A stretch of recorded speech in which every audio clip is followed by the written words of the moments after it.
So observe SBI Trishul reasoning MT3 already మనం 2 handouts చెప్పుకున్నాం. రీజనింగ్లో వచ్చే ఎస్బీఐ ఎగ్జామినేషన్స్లో అది క్లర్క్ కానీ పిఓ కానీ వచ్చే మోడల్స్ ఎలాంటివి అడుగుతారు అనే క్వశ్చన్స్ మీద మనం కొన్ని ఆల్రెడీ 2 వీడియోస్ చేస్తున్నాం, రైట్? సో ఆ 2 వీడియోస్లో ఉన్న క్వశ్చన్స్ కూడా ప్రాక్టీస్ చేయండి. సో ఈరోజు మనం మళ్ళీ ఇంకొక సెట్ ఆఫ్ పేపర్తో మళ్ళీ మీ ముందుకు రావడం జరిగింది. ఈ సెట్ ఆఫ్ పేపర్లో ఎస్బీఐ ఎగ్జామ్స్లో ఇచ్చేటువంటి క్వశ్చన్స్, అదేవిధంగా దేనికి ఎంత వెయిటేజ్ ఇస్తున్నారు, మనం దేని మీద ఎక్కువ ఫోకస్ చేస్తూ ఉండాలి అనేది మనం అర్థం చేసుకోవడానికి ఈ విధంగా ఇవ్వటం జరుగుతుంది. ఒకసారి చూద్దామా? So same, right. సో ఇందులో మనం చూడండి ఒకసారి ఓవర్లుక్ టాపిక్స్ చెప్తా. ఫస్ట్ ఇన్ఈక్వాలిటీస్ మీద క్వశ్చన్స్ చేయబోతున్నాం. ఎగ్జామ్లో మనకి ఇన్ఈక్వాలిటీస్ మీద క్వశ్చన్స్ రావచ్చు, రైట్? సో ఇన్ఈక్వాలిటీస్ ఇచ్చారు అంటే ఖచ్చితంగా ఎగ్జామ్లో మనకి టైం సేవ్ అవుతుంది. తర్వాత సిలోగిజం క్వశ్చన్స్ ఇచ్చారు. ఎప్పుడైనా మీకు ఇన్ఈక్వాలిటీస్ సిలోగిజం రెండూ కలిపి ఒకే పేపర్లో ఇచ్చారంటే మీరు చాలా అదృష్టవంతులు. ఎందుకంటే తక్కువ టైంలో ఎక్కువ స్కోర్ చేయడానికి అవకాశం ఉంటుందమ్మా. తర్వాత సిలోగిజం నుంచి క్వశ్చన్స్ ఉన్నాయి. తర్వాత బ్లడ్ రిలేషన్స్ అయితే డైరెక్షన్స్ లేదా బ్లడ్ రిలేషన్స్ నుంచి ఏదో ఒకటైతే కన్ఫామ్గా ఇస్తారు. కానీ రెండు ఇచ్చారు అంటే, ఒకే పేపర్లో రెండు ఉన్నాయనంటే ఖచ్చితంగా అది మనకి ఎఫెక్ట్ అవుతుంది. ఎందుకంటే ఎక్కువ టైం టేకింగ్ అది compare to syllogism and inequalities. Next blood relations నుంచి క్వశ్చన్స్ చేయబోతున్నాం ఈరోజు. తర్వాత ఆల్ఫా న్యూమరిక్ సిరీస్ నుంచి కూడా మనం క్వశ్చన్స్ చేయబోతున్నాం. నెక్స్ట్ ఇవన్నీ miscellaneous questions followed by seating arrangement questions. Seating అరేంజ్మెంట్స్లో కూడా ఈరోజు మనం కొత్త డిఫరెంట్ క్వశ్చన్స్ చేయబోతున్నాం. ఎలాంటి క్వశ్చన్స్ చేయబోతున్నాం అంటే బాక్సెస్ టైప్ ఆఫ్ క్వశ్చన్స్. నార్మల్గా 9 బాక్సెస్ ఒకే ఆర్డర్లో రాయటం చాలా ఈజీ. బట్ ఈరోజు మనం చేయబోతున్న క్వశ్చన్స్ ఏంటి అంటే స్టాక్స్ రూపంలో ఇస్తున్నారు అనమాట. స్టాక్స్ అంటే 12 బాక్సెస్ ఉన్నాయి, 2 స్టాక్స్ ఉన్నాయి. అంటే మనం ఫ్లోర్స్ క్వశ్చన్ చేసేటప్పుడు ఫ్లాట్స్ ఎలా అయితే చేస్తామో ఇక్కడ స్టాక్స్ మోడల్ కూడా ఇస్తారనమాట. ఈ క్వశ్చన్ ఈరోజు చేయబోతున్నాం సార్. సో ఖచ్చితంగా మనకు 100% హెల్ప్ అవుతుంది. దీని తర్వాత సర్టెన్ నెంబర్ ఆఫ్ క్వశ్చన్స్ లీనియర్లో క్వశ్చన్స్ చేయబోతున్నాం, రైట్? ఇది మనకు హెల్ప్ అవుతుంది. Next puzzle type of question ఒకటి చేయబోతున్నాం. సో ఈరోజు ఫైనల్గా మొత్తం ఇవన్నీ మనం కవర్ చేయబోతున్నాం. సో కాబట్టి ఖచ్చితంగా ప్రతి ఒక్కరు కూడా మన వీడియో చూస్తున్న వాళ్ళు పేపర్ పెట్టుకొని క్వశ్చన్ చేస్తున్నప్పుడే మనం ఫాస్ట్గా ఆన్సర్ చేసుకుంటాం, ఆన్సర్స్ని క్రాస్ చెక్ చేసుకుంటాం. ఈ విధంగా లైవ్లో మనం క్వశ్చన్స్ ప్రాక్టీస్ చేస్తూ వెళ్తున్నప్పుడు ఖచ్చితంగా ఎగ్జామ్లో సర్ప్రైజింగ్గా స్క్రీన్ మీద క్వశ్చన్ కనిపించినప్పుడు ఆన్సర్ చేయడానికి ఈజీ అవుతుంది అనమాట, రైట్? సో స్టార్ట్ చేద్దాం ఇప్పుడు. So question number 1 is from inequalities. చూడండి ఏమి ఇచ్చారో. నార్మల్గా అయితే క్వశ్చన్ చేసేటప్పుడు ఏం చేస్తాం మన ఎగ్జామ్లో చేసేటప్పుడు? సో M నుంచి Uకి వెళ్ళాలమ్మా. ఆన్సర్ ప్రకారం M నుంచి Uకి వెళ్ళాలి. ఇక మనకి ఏమడిగారు, ఏది కరెక్ట్ అని అడిగారు కదా. సో M నుంచి Uకి వెళ్తాం ఫస్ట్, రైట్? సో M నుంచి Uకి వెళ్తున్నప్పుడు M తర్వాత గ్రేటర్ దెన్ K U దగ్గరికి వెళ్ళాలి. అంటే ఎలా వెళ్ళగలను? M నుంచి Kకి వచ్చి K నుంచి Uకి వెళ్ళగలను, అంతే కదా. So M greater than K, ఇలా రివర్స్ వస్తే ఏమవుద్ది? K greater than or equals to U అవుతుంది. అప్పుడు Mకి Uకి మధ్య ఆన్సర్ ఏమొస్తుందమ్మా? గ్రేటర్ దెన్ U వస్తుంది. ఇది హ్యాపీగా ఆన్సర్ పెట్టేయచ్చు. What about B and I? So B నుంచి Iకి రావాలంటే ఎలా రాగలను నేను? సో చూడండి, B నుంచి Iకి రావాలంటే B నుంచి Kకి వచ్చి అప్పుడు K నుంచి Iకి రాగలను. సో B నుంచి Kకి రావాలంటే రివర్స్లో రావాలి కదా నేను. B greater than or equals to V, V greater than K, అప్పుడు K నుంచి Iకి రావాల్సి వస్తే K లెస్ దెన్ I అని ఉంది. అప్పుడు ఆపోజిట్గా ఏమైనాయి? ఆపోజిట్ సింబల్స్ అయినాయి. కాబట్టి ఖచ్చితంగా నాకు ఇది పాసిబిలిటీ లేదు. ఆప్షన్ D పెట్టుకుంటే that is the correct answer. Only 1 మాత్రమే ఆన్సర్ ఉంది. లేదు ఇలా అయినా చేయొచ్చు, లేదు సార్ ఇలా ఆలోచించలేకపోతున్నానంటే ఇలా అయినా చేసుకునే పర్వాలేదమ్మా. So Q greater than equals to M greater than K less than I less than equals to S. ఇలా తీసుకునేటప్పుడు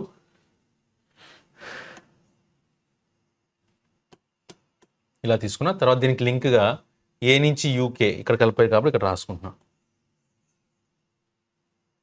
సో ఎలా రాసుకోవచ్చు అంటే ఏ నుంచి A greater than U less than equals to K less then V less than equals to B. ఇలా కూడా తీసుకోవచ్చు అనమాట. ఇలా తీసుకుంటే first M greater than U కావాలి. M నుంచి Uకి వెళ్ళాలి అంటే గ్రేటర్, ఇక్కడికి వెళ్ళిన తర్వాత ఇక్కడ less than equals to reverse అవుతుంది కాబట్టి greater than equals to greater greater than equals to answer వస్తుంది. Bకి Iకి ఆన్సర్ చెప్పాలమ్మా. నేను B నుంచి Iకి వెళ్తున్నప్పుడు ఇలా ఉంచుకోండి, ఇది రివర్స్ ఉంది, ఇది లెస్ దెన్ ఉంది, ఇది లెస్ దెన్ ఉంది. ఇలా వెళ్తున్నప్పుడు నేను రివర్స్ వెళ్తున్నప్పుడు ఏమవుతాయి? ఇవి గ్రేటర్ దెన్లు అవుతాయి. కింద నుంచి పైకి వెళ్తున్నప్పుడు గ్రేటర్ దెన్లు అవుతాయి. ఇక్కడేమో లెస్ దెన్ ఉంది, ఆపోజిట్ సింబల్స్. ఆన్సర్ ఇలా కూడా చెప్పచ్చు. మీరు రెండింటికి తేడా ఏంటంటే ఇది చాలా జాగ్రత్తగా ఆలోచించుకొని ప్రాక్టీస్ మీద చేసేయచ్చు. ఇలా రాసేసుకుంటే కూడా మనం డైరెక్ట్గా చూసి ఆన్సర్స్ పెట్టచ్చు అనమాట. ఎలా చేసినా ఆన్సర్ అయితే వస్తుందమ్మా, ఇబ్బంది ఏం లేదు. నెక్స్ట్ క్వశ్చన్ చూద్దాం. నెక్స్ట్ దాంట్లో మనకి ఇలా ఇచ్చారు చూడండి. First Z greater than A is equals to Q less than or equals to X less than W greater than C. ఇక్కడ రాసాను చూడండి, W greater than C. దాని ముందున్న దాన్ని దీన్ని కలుపుతాను. ఎస్ గ్రేటర్ దెన్ ఈ is equals to, so W తర్వాత ఇక్కడ ఉన్నదాన్ని ఇలా రివర్స్లో కలుపుతాను సార్. దీన్ని డబ్ల్యూ వరకు రాసిన తర్వాత W less nor equals to D is equals to E less than S. అప్పుడు డబ్ల్యూ గ్రేటర్ దెన్ సిని సి లెస్ దెన్ డబ్ల్యూగా రాసుకుంటాను. ఇలా కలిపాను.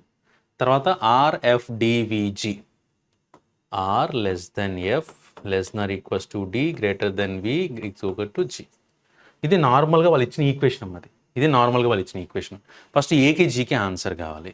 ఏకి జీకి ఆన్సర్ కావాలంటే ఏ నుంచి అబ్జర్వ్ చేస్తే, రైట్, ఏ నుంచి జీ వరకు చూస్తే చూడండి ఇక్కడ వరకు లెస్ దెన్లు ఉన్నాయి. ఇక్కడ నుంచి జీకి వెళ్తున్నప్పుడు ఏముంది, గ్రేటర్ దెన్ స్టార్ట్ అయినాయి. అప్పుడు ఏకి జీకి ఆన్సర్ చెప్పగలను నేను. చూడండి ఒకసారి ఆన్సర్ చెప్పాలంటే ఏ నుంచి జీకి అబ్జర్వ్ చేశాను అనుకోండి. ఏ నుంచి జీకి ఆన్సర్కి వెళ్ళాలి అంటే ఏ తర్వాత less than less than less than D greater than G, అంటే ఆపోజిట్ సింబల్స్ వచ్చాయి కాబట్టి పాసిబిలిటీ లేదు. తర్వాత V less nor equals to A అవుతుందని అడిగారు. సో వి నుంచి ఏ చూశాను అనుకోండి. ఏ నుంచి వి చూస్తే, సో ఇక్కడ వి అన్న జీ అన్న ఒకటే కదా, వీళ్ళు జాగ్రత్త చూడండి, ఏ అన్న వి జీ అన్న ఒకటే కదమ్మా. అప్పుడు ఏం చేస్తానంటే నేను ఏ లెస్ దెన్ వి, జీ అన్న వి అన్న ఒకటే కదమ్మా ఇచ్చారు వాళ్ళు. సో కాబట్టి ఏ లెస్ దెన్ వి రాసుకున్నాను. దీని ఏం రాసుకున్నానంటే A greater than or equals to విగా రాసుకున్నా. ఏ లెస్ దెన్ వి రాసుకోవచ్చు, V less than equals to రివర్స్ని ఏ గ్రేటర్ దెన్ వికి రావచ్చు. ఇప్పుడు చూడండి ఏ నుంచి వీకి వెళ్తున్నప్పుడు, ఏ నుంచి వీకి వెళ్ళాలంటే less than less than less then greater than ఉంది కాబట్టి ఆపోజిట్ సింబల్స్. ఈ రెండు ఆన్సర్ చెప్పలేనమ్మా. రెండిట్లో ఏకి వీకి మధ్యలో ఆపోజిట్ సింబల్సే ఉన్నాయి. కాకపోతే ఒక విషయం గుర్తుపెట్టుకోండి, ఎప్పుడు కూడా రెండు రాంగ్ ఆన్సర్స్ అయినప్పుడు ఖచ్చితంగా ఏకి వీకి మధ్యలో ఆపోజిట్ సింబల్స్ ఉన్నాయి కాబట్టి ఖచ్చితంగా రాంగ్ అని చెప్పలేమమ్మా. ఓకేనా? సో కాబట్టి ఏకి వీకి మధ్యలో ఏ అండ్ వి అని రెండు వేరియబుల్స్ తీసుకుంటే ఫస్ట్ దాంట్లో ఏమి ఇచ్చారు, ఏ ఈజ్ లెస్ దెన్ వి అని ఇచ్చారు. రెండో దాంట్లో ఏమని ఇచ్చారు, ఏ ఈజ్ గ్రేటర్ దెన్ వి అని ఇచ్చారు. అదేవిధంగా ఏ ఈజ్ ఈక్వల్స్ టు వి అని ఇచ్చారనమాట. అంటే ఖచ్చితంగా ఏ అండ్ వి అనే రెండు వేరియబుల్స్ తీసుకునేటప్పుడు ఏకి వీకి మధ్యలో ఖచ్చితంగా ఏదో ఒక రిలేషన్ అయితే ఉండాలి. అవునా కదా? ఏ అనే వేరియబుల్ వి కంటే చిన్నదని అయి ఉండాలి, ఏ అనే వేరియబుల్ బి కంటే పెద్దదని అయి ఉండాలి, లేదా రెండు సమానంగానే ఉండాలి. ఈ మూడిట్లో ఖచ్చితంగా ఏదో జరగాలి. క్వశ్చన్ పరంగా కాకపోయినా నార్మల్గా అబ్జర్వ్ చేసిన. కాబట్టి ఈ మూడు సింబల్స్ మనకి ఇచ్చున్నారనమాట. సో మూడు సింబల్స్ ఇచ్చున్నారు కాబట్టి ఖచ్చితంగా ఆన్సర్ పెట్టుకోవచ్చమ్మా. ఏదర్ కంక్లూజన్ 1 or 2 అంటే అయితే లెస్ దెన్ అవ్వాలి లేదా గ్రేటర్ దెన్ ఈక్వల్స్ టు అవ్వాలి. రెండింటిలో ఏదో ఒకటి అవ్వాలి. నెక్స్ట్ ఒకసారి చూద్దాం సార్. ఇక్కడ లెస్ దెన్ గ్రేటర్ దెన్ సింబల్సే కాకుండా యాంపర్సెంట్ అండ్ డాలర్ అనే రెండు సింబల్స్ ఇచ్చి ఈ సింబల్స్ ప్లేస్లో మనం ఏ సింబల్స్ని ప్లేస్ చేయగలిగితే ఆ ఈక్వేషన్స్ కరెక్ట్ అవుతాయని అడిగారు అనమాట. ఫస్ట్ వన్ మనకి ఏమి ఇచ్చారు, టీ గ్రేటర్ దెన్ ఎం అని ఇచ్చారు ఫస్ట్ వన్. తర్వాత ఐ గ్రేటర్ దెన్ డి అని ఇచ్చారు. ఈ రెండు ట్రూ అవ్వాలంట. ఈ రెండు ట్రూ అవ్వాలి అంటే యాంపర్సెంట్ అలాగే డాలర్ ప్లేస్లో ఏ సింబల్స్ ప్లేస్ చేయాలని అడిగారు అనమాట. ఫస్ట్ ఎప్పుడు కూడా చూడండి, నాకు ఐకి డీకి ఆన్సర్ కావాలమ్మా. ఐకి డీకి ఆన్సర్ కావాలంటే ఇక్కడ యాంపర్సెంట్ ప్లేస్. అదేవిధంగా టీకి ఎంకి ఆన్సర్ కావాలంటే టీ నుంచి ఎంకి వెళ్తున్నప్పుడు పొరపాటున మధ్యలో ఆపోజిట్ సింబల్స్ ఉన్నాయనుకోండి ఆన్సర్ రావు. కాబట్టి ఖచ్చితంగా ఇది ఆన్సర్ అయితే కాదమ్మా, ఇది తీసేద్దాం. ఓకేనా? తర్వాత లెస్ దెన్కి లెస్ దెన్ ఆన్సర్ వస్తుంది, గ్రేటర్ దెన్ ఆన్సర్ వస్తుంది. అంటే టీ తర్వాత ఇది చూద్దాం ఒకసారి. టీ తర్వాత ఇక్కడ లెస్ దెన్ ఈక్వల్స్ టు పెట్టాను అనుకోండి, ఇక్కడ లెస్ దెన్ ఆన్సర్ వస్తాయి, ఆపోజిట్లు అయిపోతాయి. ఇక్కడ యాంపర్సెంట్ ప్లేస్లో కానీ పొరపాటున లెస్ దెన్ ఈక్వల్స్ టు పెడితే ఇక్కడ లెస్ దెన్ ఈక్వల్స్ టు ఉంటుంది, ఇక్కడ గ్రేటర్ దెన్ ఈక్వల్స్ టు ఉంటుంది. టీకి ఎంకి ఆన్సర్ చెప్పలేము. అంటే ఖచ్చితంగా ఇది ఆన్సర్ కాదు, ఇది పక్కా.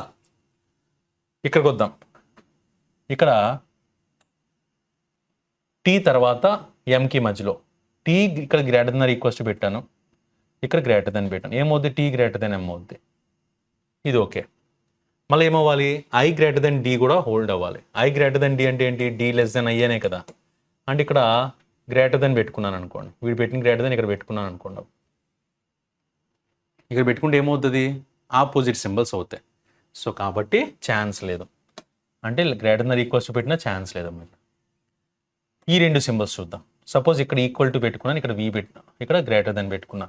ఆ విధంగా చూస్తే డీకి ఐకి మధ్యలో సింబల్స్ ఏమొస్తాయమ్మా, డి లెస్ దెన్ ఐ వస్తుంది. ఖచ్చితంగా లెస్ దెన్ కాబట్టి ఈక్వల్ టు కాబట్టి లెస్ దెన్ ఐ వస్తుంది. డి లెస్ దెన్ ఐ రివర్స్లో ఏం రాసుకోవచ్చు, ఐ గ్రేటర్ దెన్ డిగా రాసుకోవచ్చు. ఇది ఓకే కదా. తర్వాత ఏమని ఇచ్చారు, ఇక్కడ గ్రేటర్ దెన్ సింబల్ పెట్టుకుంటే టీకి ఎంకి మధ్యలో ఈక్వల్ టు గ్రేటర్. సో ఆబ్వియస్గా ఆన్సర్ ఏమొస్తుందమ్మా, టీ గ్రేటర్ దెన్ ఎం. అంటే ఆన్సర్ ఏం పెట్టాలి మీరు, ఖచ్చితంగా ఈక్వల్ టు గ్రేటర్ దెన్ పెడితేనే మనకి రెండు కండిషన్స్ సాటిస్ఫై అవడానికి అవకాశం. సో ఆప్షన్ డి పెట్టుకుంటే that is the correct answer. Next one చూద్దామమ్మా. ఇక్కడ ఏమి ఇచ్చారు, స్టారు హ్యాష్కి మధ్యలో పర్స్పెక్టివ్లో స్టార్కి హ్యాష్ పొజిషన్లో ఏ సింబల్స్ ప్లేస్ చేస్తే కరెక్ట్ ఆన్సర్ అవుతుందని అడిగారు. ఇక్కడ రాస్తున్నానమ్మా నేను. G greater than or equals to H, Y less than U. తర్వాత OPH అని ఇచ్చారు, ఇక్కడ రాద్దాం. O లెస్ దెన్ P, ఇక్కడ గ్యాప్ ఉంది. సో ఈ రెండింటి మధ్యలో ఏం ప్లేస్ చేయాలి, ఇక్కడ రెండింటి మధ్యలో ఏం ప్లేస్ చేయాలి. అప్పుడు ఏమవ్వాలంటే మనకి so that P less than U definitely true అవ్వాలి. P less than U definitely true అవ్వాలి అని అంటే మనం ఇచ్చిన దాంట్లో దేంతో ప్లేస్ చేయాలని అడుగుతున్నాడు అనమాట. ఓకేనా, దేంతో ప్లేస్ చేస్తే అవుతుందని అడిగారు. చూద్దాం ఒకసారి. ఫస్ట్ వన్, ఈ రెండు ఆపోజిట్ సింబల్స్. మనకు P నుంచి Uకి ఆన్సర్ రావాలి అంటే P నుంచి Uకి ఆన్సర్ అంటే ఇది యాస్టిస్ ఇలా వెళ్ళిపోవడమే కదా. వెళ్ళిపోయినప్పుడు ఆపోజిట్ సింబల్స్ అయితే ఉండకూడదు. ఈ రెండు తీసేస్తున్నా. ఈ మూడు ఆన్సర్లు కాదమ్మా, ఆపోజిట్ సింబల్స్ ఉంటే ఆన్సర్ తెగదు. ఎందుకంటే నేను P నుంచి Uకి వెళ్తున్నప్పుడు ఇక్కడ లెస్ దెన్ పెడితే ఇక్కడ లెస్ దెన్ ఉంటేనే P లెస్ దెన్ U అవుద్ది.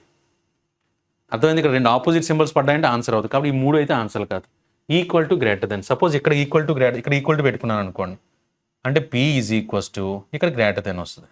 ఎప్పుడైతే నువ్వు పొరపాటుని ఇక్కడ గ్రేటర్ దెన్ పెట్టావో ఏమవుద్ది? ఆబ్వియస్గా ఆపోజిట్ సింబల్స్ అయిపోతాయి. అంటే ఖచ్చితంగా ఇది కూడా ఆన్సర్ కాదు. ఇది పెట్టేసి అంతే. Option is the answer. Right. Next ఇప్పుడు ఇన్ఈక్వాలిటీస్ క్వశ్చన్స్ చేసుకున్నాం. నెక్స్ట్ సిలోగిజం చూద్దాం. Some banyan are mango trees అని ఇచ్చారనమాట. Some banyan trees are mango trees.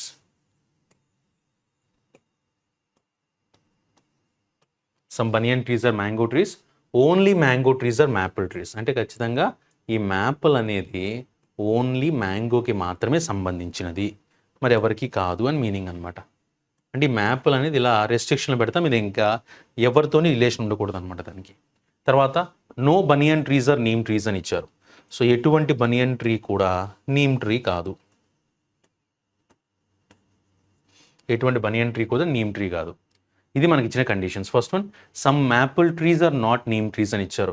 ఇప్పుడు చూడండి, మ్యాపిల్ అనేది ఎక్కడికి వెళ్ళదు, ఎవరిని తనలోకి రానివ్వదు. ఎందుకనంటే రెస్ట్రిక్షన్ పెట్టా ఉంటే దాని మీనింగ్ ఏంటి? మ్యాపిల్ అనేది మ్యాంగోకి తప్ప ఇంకెవరికి సంబంధం లేదు. మ్యాపిల్ అనేది మ్యాంగోకి తప్ప ఇంకెవరికి సంబంధం లేదు. కాబట్టి నో క్రేమిచ్చారు, maple trees are not neem trees. Maple ఆబ్వియస్గా నీమ్లోకి వెళ్ళదు. మ్యాపిలే నీమ్లోకి వెళ్ళదంటే మ్యాప్లో కొంత భాగం కూడా వెళ్ళదు. వాళ్ళు చెప్పింది కరెక్ట్. రెండోది, all neem can be mango. Neem మొత్తం కూడా ఇందులోకి వెళ్ళకూడదు, యాక్చువల్గా బనియాన్లోకి వెళ్ళకూడదమ్మా. కానీ వాళ్ళు ఏమంటే నీమ్ అంతా మ్యాంగోకి వెళ్ళొచ్చు అంటే హ్యాపీగా వెళ్ళొచ్చు. నీమ్ హ్యాపీగా మ్యాంగోలోకి వెళ్ళిపోయి, ఓకేనా, ఇలా మ్యాంగోలోకి వెళ్ళిపోయి బనియాన్ని టచ్ చేయకుండా మూలన కూర్చోవచ్చు. దానికి పాసిబిలిటీ ఉంది. ఓకేనా, అప్పుడు ఇలా రాయించా నేను. ఇలా చేయటచ్చు. అప్పుడు బనియాన్ అనేది నీమ్ కాదని కూడా రాయడానికి ఛాన్స్ ఉంది నాకు డయాగ్రామ్. సో కాబట్టి డయాగ్రామ్ వరకు వెళ్ళాల్సిన అవసరం లేదు. నీమ్ అనేది బనియాన్లోకి వెళ్ళకూడదని మాత్రమే రెస్ట్రిక్షన్ ఉందమ్మా. రెస్ట్రిక్షన్ ఉంటే ఏ వేరియబుల్ ఎక్కడికి వెళ్ళదు. ఈ రెస్ట్రిక్షన్ వదిలేస్తే నీమ్ హ్యాపీగా మ్యాంగోలోకి వెళ్ళిపోవచ్చు, ఇబ్బంది ఏం లేదు. సో కాబట్టి both 1 and 2 follows. Option D పెట్టుకుంటే that is the correct answer. Next one చూద్దాం.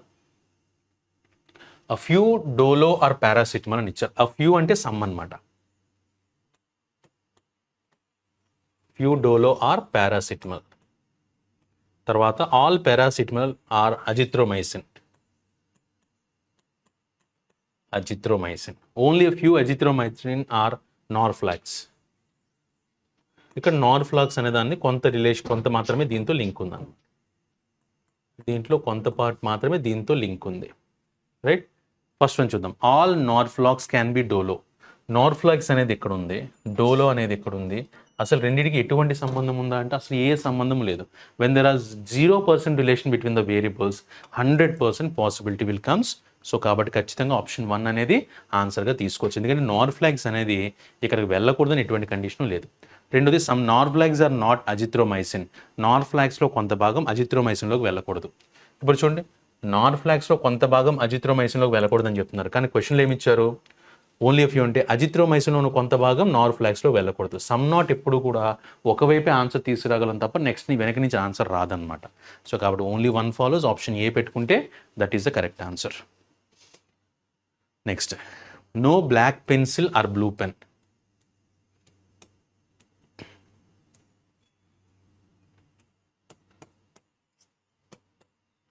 Okay, no black pencil are blue pen.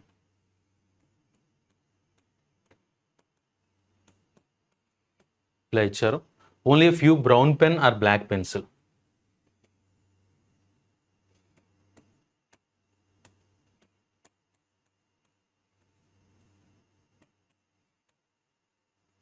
ఇలా ఇచ్చారు. Only few brown pen are black pencil, some brown pen are not red pen. Brown పెన్లో కొంత భాగము, red pen కాదు. So ఈ విధంగా రాసి పెట్టుకున్నాను. ఫస్ట్ వన్ చూద్దాం. All brown pen can be blue pen. ఇప్పుడు చూడండి, బ్లాక్ పెన్సిల్ చూడండి, black pencil cannot enter into blue pen. Black pencil అనేది ఖచ్చితంగా బ్లూ పెన్లోకి రాదు అని క్లియర్గా క్వశ్చన్లో ఇచ్చారు. ఎప్పుడైతే బ్లాక్ పెన్సిల్ మొత్తం బ్లూ పెన్లోకి రాదో, బ్లాక్ పెన్సిల్లో ఉన్నటువంటి ఈ పార్ట్ కూడా రాదు. ఈ పార్ట్ ఎవరిది? బ్రౌన్ పెన్ అది. కాబట్టి ఏమని చెప్పచ్చు నేను?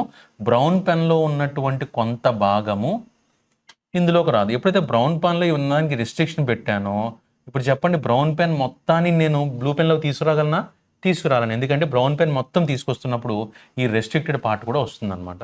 కాబట్టి all brown pen can be blue pen సాధ్యం కాదు, అందుకే రాంగ్ పెట్టుకున్నా. No blue pen are red pen. So blue pen అనేది రెడ్ పెన్లోకి వెళ్ళకూడదని చెప్తున్నారు. అలా వెళ్ళకూడదని ఏమైనా కండిషన్ చెప్పారా క్వశ్చన్లో? చెప్పలా. బ్లూ పెన్ ఎందులోకి వెళ్ళకూడదని చెప్పారు? బ్లాక్ పెన్లోకి వెళ్ళకూడదని చెప్పారు. అంతవరకు మాత్రమే నువ్వు ఆలోచించగలవు. అర్థమైందా? సో బ్లూ పెన్ అనేది బ్లాక్ పెన్లో పెన్సిల్లోకి వెళ్ళదు, అంతవరకే. అంతే తప్ప బ్లూ పెన్ అనేది రెడ్ పెన్లోకి వెళ్ళదు అని మన దగ్గర ఎటువంటి క్లూ లేదు. కాబట్టి this is also wrong. So both 1 and 2 are wrong. కాబట్టి ఆప్షన్ ఈ పెట్టుకుంటే that is the correct answer. Next question is from blood relations. మనం ఆల్రెడీ చెప్పుకున్నాం కదమ్మా, బ్లడ్ రిలేషన్స్ నుంచి క్వశ్చన్స్ ఇస్తే మ్యాక్సిమం డైరెక్షన్స్ ఇవ్వరు, కానీ 2 ఇచ్చారంటే పేపర్ కొంచెం టఫ్గా ఉన్నట్టు, అది గుర్తుపెట్టుకోండి. 8 people are there. A, B, C, D, F, G, H are belonging to a family of 3 generations where only married couples have children. First one, A is married to G.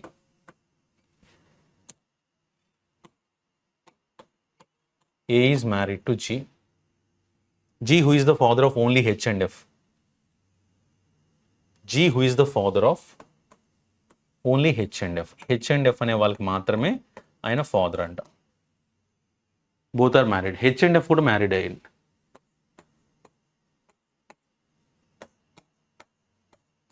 H and F ఇద్దరు married. B is the son of F.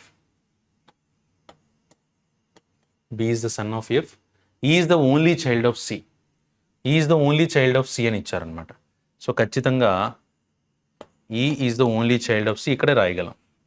ఇక్కడ రాద్దామంటే only child అవ్వడు కదా, B కూడా ఉన్నాడు కాబట్టి ఈ is the only child రాయలేం. ఇక్కడ C రాస్తామంటే, పోనీ ఇక్కడ ఈ పెట్టుకుందామంటే ఇక్కడ సి అని రాయడానికి ప్లేస్ లేదు. సో 8 members అమ్మ వీళ్ళు, right. So E is the only child of C. తర్వాత C is not married to F. C అయితే ఇక్కడ రాయలేమని చెప్పారు. D is not married to H. D not married to H అంటే డి అనే వ్యక్తిని ఇక్కడ రాసుకోవచ్చు. D is not a male member. D male member కాదంటే ఫీమేల్ మెంబర్, అప్పుడు ఈయన మేల్ పర్సన్ అవుతాడు. తర్వాత ఎఫ్ హ్యాజ్ ఓన్లీ 1 sister. ఎఫ్కి ఒకే ఒక సిస్టర్ ఉందంటే ఆ సిస్టర్ ఎవరు? హెచ్. అప్పుడు ఈయన ప్లస్ అవుతాడు అనమాట, మేల్ పర్సన్ అవుతారు. B has no siblings. బీకి సిబ్లింగ్స్ ఎవరు లేరు. ఈయన సిబ్లింగ్ అవుతాడమ్మా, కజిన్ అవుతారు, సిబ్లింగ్ అవడం అనమాట. The number of males in a family is more than the number of females in a family. ఇప్పుడు చూడండి, మేల్స్ ఎంతమంది ఉన్నారు? 1 2 3 4 1 2 3 4 members. ఇప్పుడు నేను ఇది కూడా ఫీమేల్ తీసుకుంటే ఏమవుతారు? 4 female 4 members మేల్ అయిపోతారు. అందుకే వాళ్ళు క్లియర్గా కండిషన్ అందుకే ఇచ్చారనమాట. ఓకేనా? 5 అంటే మేల్స్ అనేవాళ్ళు ఫీమేల్స్ కంటే ఎక్కువ మంది ఉండాలి. అప్పుడు చూడండి 1 2 3 4 5. సో 5 మేల్స్ 3 females అనమాట. ఇది మనకు వచ్చినటువంటి స్టోరీ సార్. ఫస్ట్ వన్ చూద్దాం. How is C related to F. How is C related to F అంటే C position, how C F అంటే ఎఫ్ పొజిషన్ నువ్వు ఉంటే సి నీకు ఏమవుతారమ్మా? మీ సిస్టర్ వాళ్ళ husband. Sister's husband is nothing but brother in law. Option B పెట్టుకుంటే that is the correct answer. Next, how is E related to D. How is E related to D అంటే D పొజిషన్లో నువ్వు ఉంటే ఈ నీకేమవుతారమ్మా? ఓకేనా? How is ఈ పొజిషన్లో నువ్వు ఉంటే, sorry, how is E related to D అంటే డి పొజిషన్ నువ్వు ఉంటే ఈ నీకు ఏమవుతారంటే మీ స్పౌజ్ వాళ్ళ నెఫ్యూ, స్పౌజ్ నెఫ్యూ అనమాట. కానీ ఇక్కడ వైఫ్స్ నెఫ్యూ కాదమ్మా, హస్బెండ్స్ నెఫ్యూ అని ఉండాలన్నమాట. హస్బెండ్స్ నెఫ్యూ, హస్బెండ్స్ నెఫ్యూ అనేది ఆన్సర్ ఉండాలి. ఎందుకనంటే డి పొజిషన్లో నువ్వు ఉన్నావు అని అంటే, how is E related to D అంటే డి పొజిషన్లో నువ్వు ఉన్నావు అంటే నువ్వు ఫీమేల్, ఎందుకంటే మేల్ కాదని క్వశ్చన్లు ఇచ్చారు కదా. సో కాబట్టి నువ్వు ఫీమేల్ కాబట్టి మీ హస్బెండ్ వాళ్ళ సిస్టర్కి సన్, సిస్టర్ సన్ ఏమవుతారమ్మా? నెఫ్యూ. కాబట్టి మీ హస్బెండ్ వాళ్ళ నెఫ్యూ అనమాట. So husband's nephew option D పెట్టుకుంటే that is the correct answer. What is the ratio of male to female. Male to female ఎంతమ్మా? 5:3. Male 5 female 3. So option A పెట్టుకుంటే that is the correct answer. Option A పెట్టుకుంటే that is the correct answer. Right. So one more question చూద్దాం ఇక్కడ, based on questions based on alphanumeric series. చూద్దాం. If in the given words the third alphabet of each word from left is omitted and the rest of alphabets are replaced by succeeding letters in the English alphabetical series, how many words will have at least 2 consonants అని ఇచ్చారనమాట. ఏం చేయమంటున్నారు, the third alphabet of each word from the left is omitted అంటే ఇవి తీసేయమని చెప్తున్నాడు sir. Third alphabets అసలు లేవని అనుకోమంటున్నాడు, ఇవి తీసేయమని చెప్పాడు అనమాట. And rest of the alphabets are replaced by succeeding letters. Succeeding letters అంటే డి, ఎఫ్ తర్వాత జి, కే తర్వాత L, M, T, C, Q తర్వాత ఆర్, బి, ఓ, కే తర్వాత ఎల్, ఈ, డి, ఎస్ తర్వాత T, C, Q, S, I, G. H కాదు T తీసుకోవాలి, ఎందుకంటే T తర్వాత యు, ఎఫ్ తర్వాత జి. మళ్ళీ ఏమడిగారు, how many words will have at least 2 consonants, కనీసం 2 కాన్సనెంట్స్ ఉండాలి. సో కనీసం 2 కాన్సనెంట్స్ అంటే నాకు ఇక్కడ కనిపిస్తున్నాయి అమ్మ 2 కాన్సనెంట్స్. కనీసం 2 అంటే 3 ఉన్నాయి కాన్సనెంట్స్, ఇక్కడ కూడా 3 కాన్సనెంట్స్ ఉన్నాయి, ఇక్కడ కనీసం 2 కాన్సనెంట్స్, కనీసం 2 కాన్సనెంట్స్, ఓకేనా, కనీసం 2 కాన్సనెంట్స్, ఇక్కడ కూడా కనీసం 2 కాన్సనెంట్స్ అయితే ఉన్నాయన్నమాట. Right. If in the given words the third alphabet of each word from the left is omitted and rest of the alphabets are replaced by succeeding letter in English alphabetical series, how many words will have at least 2 consonants? At least 2 consonants అంటే 2 consonants ఉండొచ్చు లేదా 3 consonants ఉండొచ్చు. So అలా తీసుకుంటే డిజిఎల్ 3 consonants ఉన్నాయి, ఇక్కడ 3 consonants, ఇక్కడ కూడా 2 కాన్సనెంట్స్, ఇక్కడ 2 కాన్సనెంట్స్, 3 కాన్సనెంట్స్, 2 అంటే మొత్తం అన్నిటికీ కూడా 1 2 3 4 5 6 అన్నింటిలో కూడా, ఇక్కడ కూడా చూసుకున్నాం అనుకోండి, ఇక్కడ కూడా ఎస్ఎన్జి 2 కాన్సనెంట్స్. సో అన్నిటికీ కూడా మనకి కాన్సనెంట్స్ అనేవి కనిపిస్తున్నాయి అనమాట. సో 1 2 3 4 5 6 కూడా ఉన్నాయన్నమాట answers. If the consonants of the given words in the second, third and fifth groups from the left are replaced by the remaining succeeding letters. First ఏం తీసుకోమన్నాడు, కాన్సనెంట్స్ తీసుకోమన్నాడు. అవి కూడా ఏ కాన్సనెంట్స్ తీసుకోమన్నారు మా, second, third, fifth groups, second, third, fifth ఈ groups తీసుకోమని చెప్పారు. From the left are replaced by the immediate succeeding letters in English alphabetical series respectively అంటే ఆర్డర్లో అలా మార్చుకుంటూ వెళ్ళిపోమని చెప్పారనమాట. How many words will have at least 1 vowel. So అలా రాసుకుంటూ వెళ్ళిపోతే కాన్సనెంట్స్ని మార్చమన్నారు కదా, కాన్సనెంట్స్ని సక్సీడింగ్ లెటర్స్గా పెట్టమన్నారు. ఇప్పుడు ఏమవుతుంది, ఎల్ తర్వాత ఎం, ఎస్ తర్వాత టి, ఓకేనా, బి తర్వాత సి, ఎంటీఈసి అని వచ్చింది. ఇక్కడ క్యూ తర్వాత ఆర్, ఏ, సి, ఓ, ఇక్కడ టి, సి, వి తర్వాత డబ్ల్యూ, పి తర్వాత క్యూ.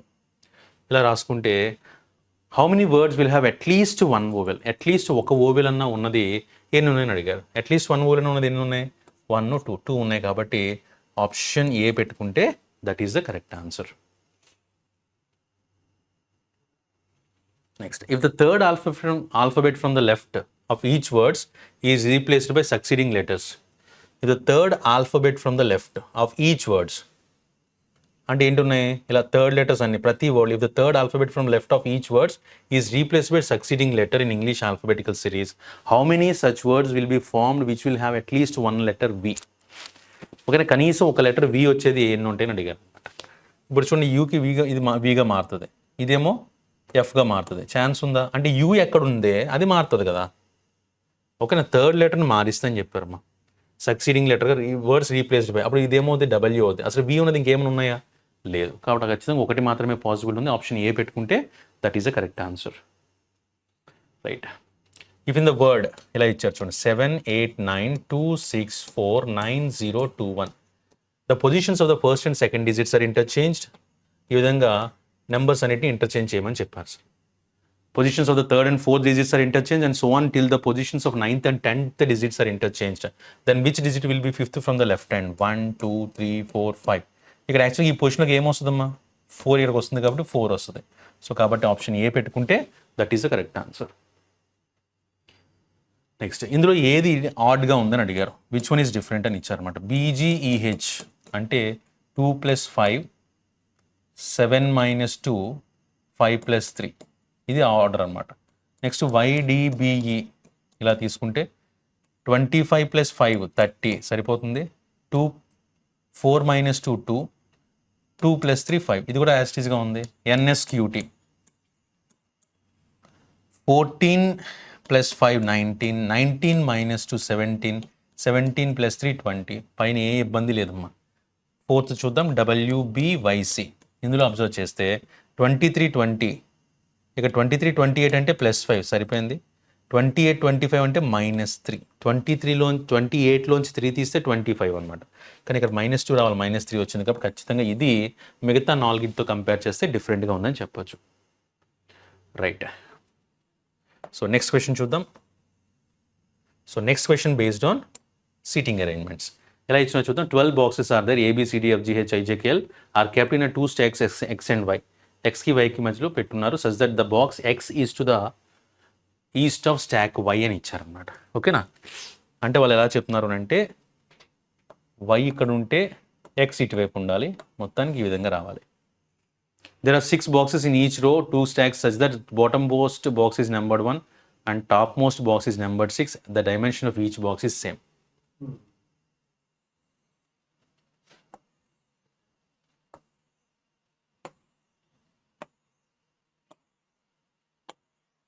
రైట్, ఇలా తీసుకుంటాను. 1 2 3 4 5 6. ఓకేనా? ఇంకా పాసిబిలిటీస్ వస్తే మనం చేద్దాం sir. If a box is 1 2 3 boxes above or below another box then they are in the same stack unless stated otherwise. అంటే ఏకి పైన 3 పొజిషన్స్ పైన సి ఉందని చెప్పారు అనుకోండి, వాళ్ళిద్దరు కూడా సేమ్ ఒకే స్టాక్లో ఉండాలి, మారకూడదు అన్లెస్ అదర్వైజ్ స్టేటెడ్. ఓకేనా? చెప్తే తప్ప వాళ్ళని డిఫరెంట్ దాంట్లో పెట్టద్దు, లేదంటే సేమ్ దాంట్లోనే పెట్టండి అని చెప్తున్నాడు అనమాట. రైట్, ఇది ఒక ఆప్షన్ ఇచ్చారు, చూద్దాం సార్. ఇప్పుడు first one, I is 3 boxes above J. వాళ్ళు చెప్పిన ఫస్ట్ పాయింట్ ఏంటంటే I is 3 boxes above J. 1 2 3 boxes above అంటే ఖచ్చితంగా మధ్యలో ఎదురు వస్తారు. వాళ్ళు చెప్పలేదు J is which is prime number అని ఇచ్చారు. So J prime number. J prime number అంటే ఏంటంటే తీసుకోవచ్చు 2 3 5 తీసుకోవచ్చు. నేను 5 తీసుకుంటే Jకి పైన రాయడానికి స్కోప్ లేదమ్మా. అదే నేను J ఇక్కడ తీసుకుంటే 1 2 3 రాసి I ఇక్కడ రాసుకోవచ్చు. అదే J ఇక్కడ రాసుకుంటే 1 2 3 రాసి I ఇక్కడ రాసుకోవచ్చు. పాసిబిలిటీస్ అయితే ఉన్నాయి, కానీ ఖచ్చితంగా J అనేది ప్రైమ్ నెంబర్డ్ పొజిషన్లోనే రావాలి అని చెప్పారు మనకి. నెక్స్ట్ వన్ చూద్దాం. The box number B and J, the box number of B and J is same అని ఇచ్చారు. Box number of B and J is same అంటే B అండ్ J కలిపి ఒకే బాక్స్లో అయితే రావాలి. B అండ్ J ఒకే బాక్స్లో రావాలి. J అండ్ B అవ్వచ్చు, B అండ్ J అవ్వచ్చు. Jకి థర్డ్ పొజిషన్ పైన I రావాలి. J ఖచ్చితంగా ప్రైమ్ నెంబర్ పొజిషన్లో ఉండాలి. దీని తర్వాత D is above I. D is above I. ఇప్పుడు చూడండి, D is above I, I కంటే పైన ఉండాలి, బట్ డిఫరెంట్ స్టాక్ అని ఇచ్చారు. ఇక్కడ మనకు ఒక క్లూ దొరుకుతుంది చూడండి. ఎలా అంటే సపోజ్ నేను ప్రైమ్ నెంబర్ అన్నారు కాబట్టి ఇక్కడ J పెట్టుకోవడానికి స్కోపే లేదు సార్, పైకి వెళ్ళడానికి అవకాశమే లేదు నాకు. సో కాబట్టి అసలు ఆ J అక్కడ పెట్టుకోవడానికి ట్రై చేయను. థర్డ్కి వద్దాం సార్. నేను J ఇక్కడ పెట్టుకున్నాను అనుకోండి, 1 2 3 I ఇక్కడ రాస్తాను. I ఇక్కడ రాస్తే మరి I పైన D రాయడానికి ప్లేస్ ఉందా నాకు? లేదు, ఎందుకంటే D అనేది I పైన రావాలని చెప్పారు కాబట్టి. సో దీన్ని బట్టి ఏం కన్ఫర్మ్ చేసేయచ్చు అంటే J ఖచ్చితంగా సెకండ్ ఫ్లోర్లో అయితే వస్తుందమ్మా. కాకపోతే J ఇటువైపు వస్తుందో అటువైపు వస్తుందో అనేది ఇక్కడ ఆన్సర్ అనమాట. సో దానికి ఇంకో పాసిబిలిటీ తీసుకుంటున్నాను నేను.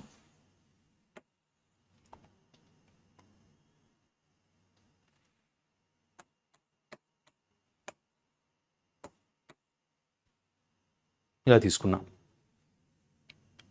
సో దీని కలర్స్ మార్చేద్దాం, మనం కన్ఫ్యూజ్ అవుతాం లేదంటే.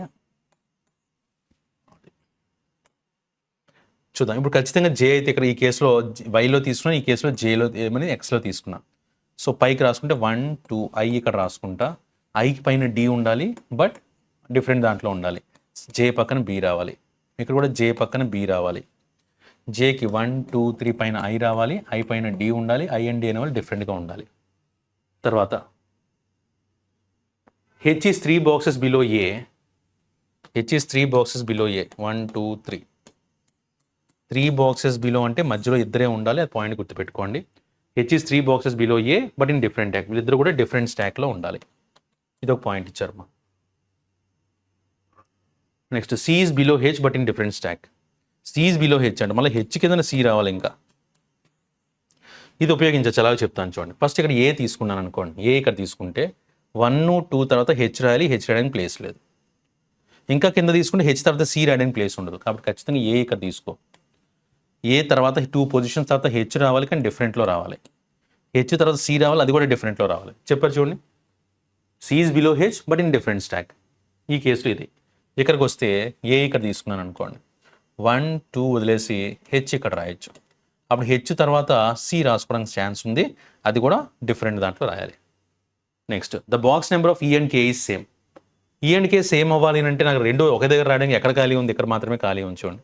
ఇక్కడ ఏ పెట్టుకొని కే ఇక్కడ రాయొచ్చు, కే ఇక్కడ పెట్టుకొని ఈ ఇక్కడ రాయొచ్చు. ఇది కూడా అంతే, ఈకే లేదా కేఈ ఇలా రాసుకోవడానికి ప్లేస్ ఉంది. G is above F in the same stack. G is above F in the same stack. G is above F in the same stack అంటే ఇలా రావాలి. L is in not in stack X అని ఇచ్చారు. L ఖచ్చితంగా ఎక్కడ రావాలమ్మా, అప్పుడు వైలో రావాలి. L వైలో రావాలి. ఎల్ వైలో వస్తే జీ అండ్ ఎఫ్ ఇక్కడ రాసుకోవచ్చు. ఈ కేసు రండి, జీ అండ్ ఎఫ్ ఇద్దరు ఒకే దాంట్లో ఉండాలి అంటే జీ ఇక్కడ రాసుకుంటాను, ఎఫ్ ఇక్కడ రాసుకుంటాను, అప్పుడు ఎల్ ఇక్కడికి వస్తుంది. కానీ కండిషన్ ఏంటి, ఎల్ ఎక్స్లో రాకూడదు అంటే ఖచ్చితంగా మనం రాసుకున్న ఈ పాసిబిలిటీ అనేది రాంగ్ పాసిబిలిటీ. దీని అసలు చూడాల్సిన అవసరమే లేదు. ఇది ఫైనల్ ఆన్సర్ అనమాట. కే అండ్ ఈ గురించి మనకు తెలియదు సార్. ఫస్ట్ వన్ చూద్దాం. Which box is fourth from the bottom in the stack X. ఎక్స్లో 1 2 3 4 ఫోర్త్ బాటంలో ఎవరున్నారు, కే అన్నా ఉండొచ్చు లేదా ఈ అన్నా ఉండొచ్చు. కాబట్టి we cannot determine the answer exactly. Next one, which among the following options is definitely true అని ఇచ్చారు. D is 6th box from the bottom in stack Y. వైలో 6th బాటమ్ అని చెప్తున్నారు. 1 2 3 4 5 6. వైలో డి ఉందా, లేదు, కాబట్టి అది కాదు answer. The box number of H and L is same. H L same బాక్స్లో ఉన్నారు, ఖచ్చితంగా correct. C is one of the box below B. C is one of the box below B. C is one of the box below B in different stack. So అప్పుడు మనం జాగ్రత్త చూడండి. The box number of H and L is same. C is one of the box below be but in different stack. H is 2 boxes above F. ఎఫ్కి 2 boxes పైన 1 2. ఇది కూడా సరిపోయింది కదా. అంటే 3 కరెక్ట్ అయ్యి కాబట్టి ఆప్షన్ ఇచ్చారు చూడండి, more than 1 option is definitely true. So కాబట్టి ఆప్షన్ ఈ పెట్టుకోవాలమ్మా. ఆన్సర్ చెప్పాలంటే ఆప్షన్ ఈ పెట్టుకుంటే that is the correct answer. Next,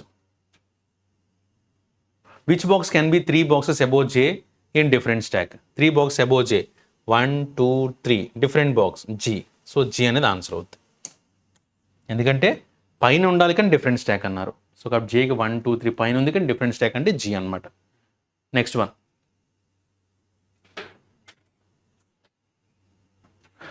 4 of the following 5 pairs of boxes are alike in a certain manner and one is different. Select the one which is different.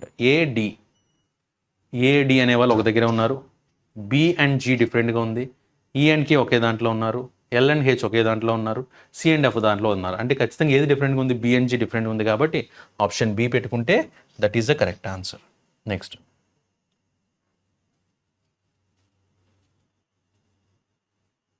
Dash is the 5th box in stack dash అని ఇచ్చారు.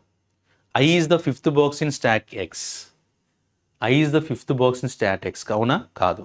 A is 5th box in stack Y. A is 5th box కాదు.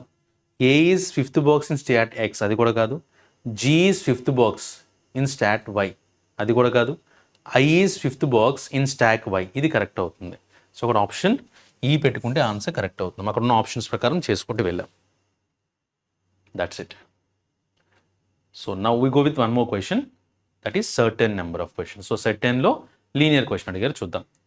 A certain number of persons are sitting in a linear row facing towards north. So సింపుల్గా north అని ఇచ్చారు, మనం ఈజీగా answers చేసుకోవడానికి అవకాశం ఉంది. తర్వాత Z sits 5th from the right hand. So right side నుంచి 1 2 3 4 5 Z ఇక్కడ రాసుకున్నా. 3 persons sits between X and Z. 1 2 3 4 X. అటువైపు కూడా రాయొచ్చు, కానీ క్వశ్చన్ కుదించిపోతుంది అనమాట. ఎప్పుడు ఇలాంటి క్వశ్చన్ చేసేటప్పుడు నెంబర్ ఆఫ్ పర్సన్స్ ఎంతమంది ఉన్నారు బట్టి కూడా ఆన్సర్ చేయొచ్చు. చూడండి ఇక్కడ ఒకవేళ క్వశ్చన్ అడిగి ఉంటే ఇక్కడ చూడండి అడిగారు, అన్నీ కూడా 10 కంటే ఎక్కువ ఉన్నాయి కదమ్మా. అంటే ఖచ్చితంగా మనం ఎంత క్వశ్చన్ని అన్లాక్ చేస్తే అంత మంచిది అనమాట. Z seats 5th from right hand, 3 persons seats between X and Z. V seats immediate to the left of X. V seats immediate to the left of X. తర్వాత 1 person sits between V and W. W who sits to the left of V. వీకి డబ్ల్యూకి మధ్యలో 3 persons ఉండాలి. 1 person 3 person. 1 person sits between V and W. Sorry.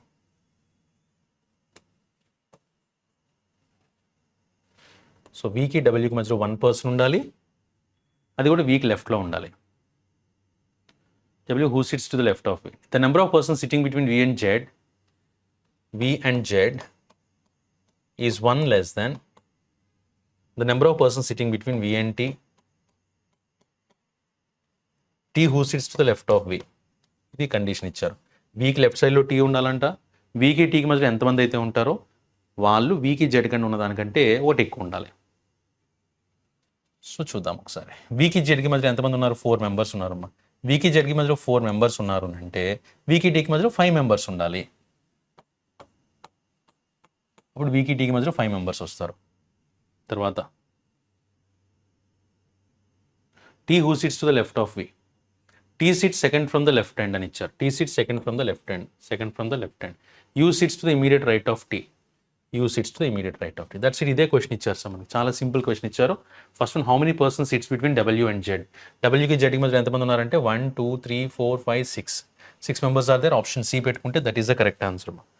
Next one, the number of persons sitting between X and Z. అంటే X and Z మీద ఎంతమంది ఉన్నారు? 3 members ఉన్నారు. X and Z is 1 less than the number of persons sitting between U and dash అని ఇచ్చారు. ఇది ఒకటి తక్కువ అంటే 4 ఉండాలి.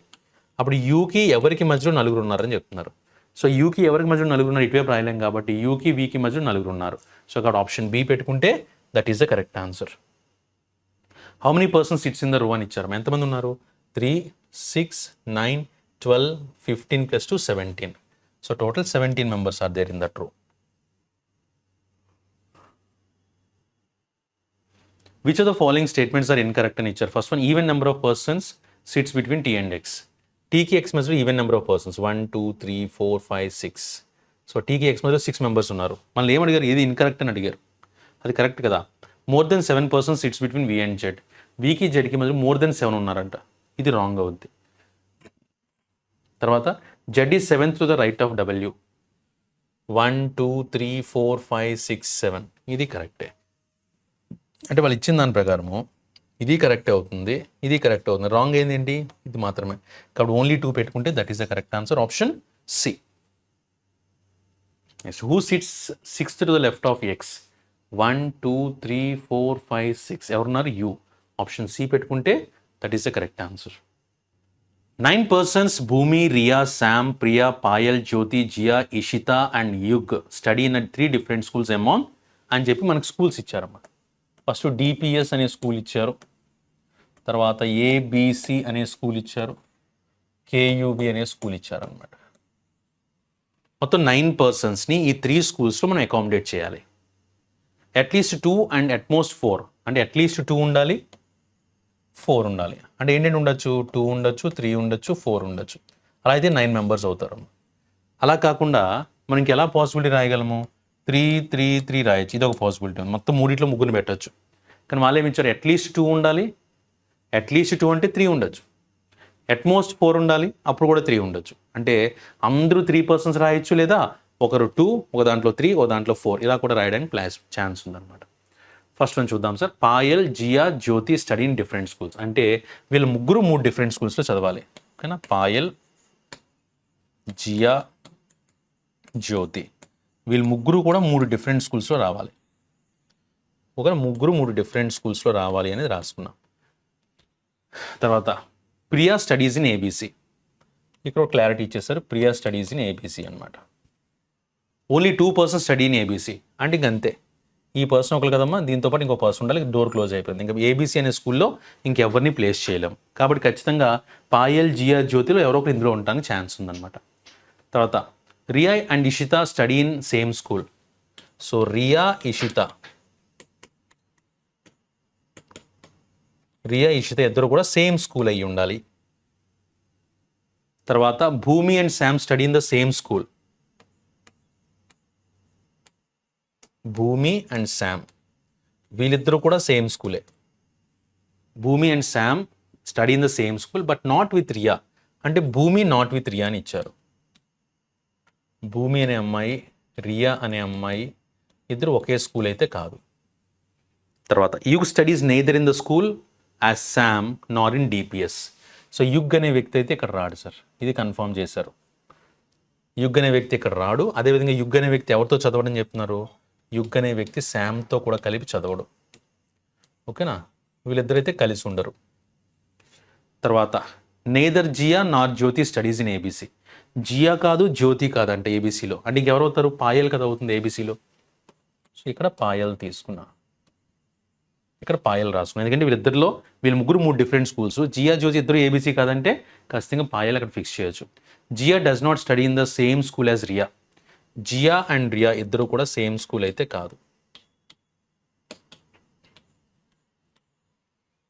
ఇది మనకి ఇచ్చినటువంటి ఇన్ఫర్మేషన్. ఇప్పుడు దీన్ని బట్టి మనం ఆన్సర్ చేసుకోవాలి. ఒకసారి చూద్దాం. వాళ్ళు ఇచ్చిన దాని ప్రకారం ఏంటంటే రియా ఇషిత ఒక దాంట్లో రాసుకోవడానికి అవకాశం ఉందమ్మా. ఒక ట్రైల్ వేద్దాం, లేకపోతే మారుద్దాం ఏముంది. ఇక్కడ రియా తీసుకున్నాను, ఇక్కడ ఇషిత తీసుకున్నాను. ఓకేనా? రియా ఇషిత. రియాతో పాటు జియా రాకూడదు, అంటే అప్పుడు ఈ జియాని ఇక్కడ రాసుకోవాల్సి వస్తుంది. అదేవిధంగా భూమి ఉన్న చోట రియా రాకూడదు, అంటే రియా ఇక్కడ ఉంది కాబట్టి భూమి ఇక్కడ రాసుకోవాల్సి వస్తుంది. నెక్స్ట్ యుగ్ ఉన్న చోట శామ్ రాకూడదు, యుగ్ ఇక్కడ రాయకూడదు కాబట్టి యుగ్ ఇక్కడ రాసుకో, శామ్ని తీసుకొచ్చి ఇక్కడ రాసుకో. కానీ వాళ్ళు ఏమిచ్చారు? భూమి శామ్ కలిసి ఉండాలని చెప్పారు. ఛాన్స్ వచ్చిందా? రాలా. అంటే మళ్ళీ చెప్తున్నా చూడండి, వీళ్ళు ఇలా రాసేటప్పుడు వీళ్ళ కండిషన్ ఏంటి? భూమి శామ్ కలిపి ఒక దాంట్లో ఉండాలి. కానీ భూమి శామ్ రాయడానికి ప్లేస్ లేదు, ఎందుకంటే యుగ్ అనేవాడు ఇక్కడికి వచ్చేసాడు. ఎందుకంటే యుగ్ ఇక్కడ ఉండకూడదు, ఇక్కడ ఇద్దరు తప్ప ఎవరికి ఎక్స్ట్రా ప్లేస్ లేదు. సో ఖచ్చితంగా యుగ్ అనేవాడిని ఇక్కడ రాయాలి. యుగ్ అనేవాడిని ఇక్కడ రాస్తే యుగ్ అండ్ శామ్ ఒక దాంట్లో ఉండకూడదని చెప్పారు. కానీ ఇక్కడేమో భూమి శామ్ ఒక దాంట్లో ఉండాలని ఉంది. అంటే ఖచ్చితంగా మనం ప్రారంభించడమే తప్పు చేసాం అనమాట. సో కాబట్టి ఇది పాసిబిలిటీలో ఆన్సర్ రాలేదమ్మా. నేను నెక్స్ట్ పాసిబిలిటీకి వెళ్ళిపోతా. నెక్స్ట్ పాసిబిలిటీలు ఏం చేద్దామనంటే రియాని ఇక్కడి నుంచి మొదలు పెడతా. ఓకేనా? సో రియా ఇషిత కలిపి ఒక దగ్గర చదువుతున్నారు. రియా ఉన్న చోట జియా ఉండకూడదు. రియా ఇక్కడ ఉంది కాబట్టి జియా ఇక్కడ రాయకూడదు. సో జియాని ఇక్కడ రాసుకుంటా. సో యుగ్ అనేవాడు ఖచ్చితంగా ఇక్కడికి వచ్చేస్తాడు. అది ఓకేనా? తర్వాత భూమి రియా ఒక దగ్గర ఉండకూడదు. సో రియా ఉంది కాబట్టి భూమి ఉండకూడదు. సో భూమిని ఇక్కడ రాసుకుంటాను నేను. ఓకేనా? భూమి శామ్ కలిపి ఉండాలని చెప్పారు. సో భూమి అండ్ శామ్ కలిపి ఉన్నారు. సో చూడండి, పాయల్ జియా జ్యోతి, పాయల్ జియా జ్యోతి. ఆ జ్యోతి వేరే దాంట్లో ఉండాలి కదా. అప్పుడు ఎందుకు వేరే దాంట్లో ఉండాలి? వీళ్ళు ముగ్గురు 3 డిఫరెంట్ స్కూల్స్ అని చెప్పారనమాట. సో చూడండి, ఇక్కడ 3, 2, 4 అందరూ అయిపోయారు కదా ఇచ్చిన కండిషన్స్ ప్రకారం అయితే. సో రియా ఇషిత కలిపి ఒకే దగ్గర ఉన్నారు, భూమి శామ్ కలిపి ఒకే దాంట్లో ఉన్నారు, జియా రియా ఒక దగ్గరలో రాకూడదు, భూమి అండ్ రియా ఒక దాంట్లో రాకూడదు, యుగ్ అండ్ శామ్ ఒక దాంట్లో రాకూడదు.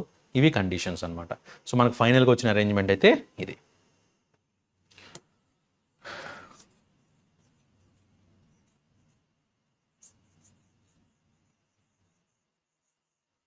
ఎస్. సో మనం ఫైనల్గా వచ్చిన అరేంజ్మెంట్ ఇదమ్మా. ఒకసారి క్వశ్చన్స్ చూద్దాం. Who among the following person study with Jyoti? జ్యోతితో పాటు కలిపి చదువుతున్న వాళ్ళు ఎవరు? యుగ్, ఇషిత, రియా. యుగ్, ఇషిత వీళ్ళిద్దరు మాత్రమే చదువుతారు కాబట్టి both options B and C. Option E పెట్టుకుంటే that is the correct answer. తర్వాత who among the following persons studies in DPS? డిపిఎస్లో చదువుతుంది ఎవరు? జియా, భూమి, శామ్. జియా, భూమి, శామ్ ముగ్గురు కలిపి ఉన్నారు కదా. సో కాబట్టి both options A and B, all options A B C. So all options A B C అనేది ఆన్సర్గా పెట్టుకోవాలమ్మా. తర్వాత which among the following statements is definitely true అని ఇచ్చారు. Jiya and Yug study in the same school. Jiya and Yug ఇద్దరు కూడా సేమ్ స్కూల్లో చదువుతున్నారంట. కాదు కదా. Yug and Priya study in different schools. Yug and Priya studies in different schools. అది కరెక్ట్ అవుతుంది. రెండోది కరెక్ట్ అవుతుంది. Payal and Riya study in the same school. Payal ఇక్కడ ఉంది and Riya studies in same స్కూల్ని ఇస్తున్నారు. సేమ్ స్కూల్ కాదు కదా. సో కాబట్టి ఓన్లీ 2 మాత్రమే కరెక్ట్ అయింది. ఆప్షన్ ఏ పెట్టుకుంటే that is the correct answer. Next Payal studies in which school అని అడిగారమ్మా. Payal studies in which school? So A B C school. So కాబట్టి ఆప్షన్ బి పెట్టుకుంటే that is the correct answer. Next 4 of the following 5 persons are like in a certain manner and one is different. Select the one which is different అని ఇచ్చారనమాట.